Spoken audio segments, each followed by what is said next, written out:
Liquor లింకులు తీస్తాం, అవినీతి అంతు తేలుస్తామంటోంది కూటమి ప్రభుత్వం. మరోవైపు తమకు సంబంధం లేని కేసులో అన్యాయంగా ఇరికిస్తున్నారు, రక్షించండి అంటూ కోర్టుకు ఎక్కుతున్నారు వైసీపీ నేతలు. అయితే కోర్టులో కూడా ఫ్యాన్ పార్టీ నేతలకు షాక్ తగిలింది. ఆ ఇద్దరు నేతల పిటిషన్ను హైకోర్టు డిస్మిస్ చేసింది.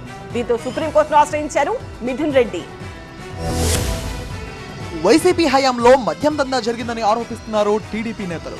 నకిలీ బ్రాండ్లతో వైసీపీ నేతలు 20,000 కోట్లు దోచుకున్నారని ఆరోపించారు ఎంపీ లావు శ్రీకృష్ణదేవరాయలు.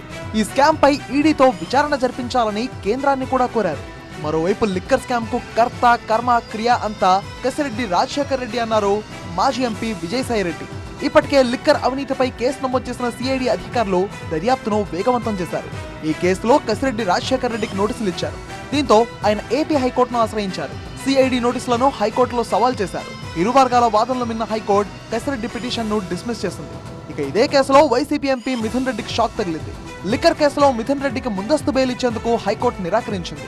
ఎంపీ పిటిషన్ ను కొట్టివేసింది. మిథున్ రెడ్డి పేరు నిందితుల జాబితాలో లేనందున ముందస్తు బెయిల్ ఇవ్వలేమంది కోర్టు. నిందితుల జాబితాలో పేరు లేనప్పుడు అరెస్టుపై ఆందోళన చెందాల్సిన అవసరం లేదని తెలిపింది. హైకోర్టులో బెయిల్ పిటిషన్ డిస్మిస్ చేయడంతో సుప్రీంకోర్టును ఆశ్రయించారు మిథున్ రెడ్డి.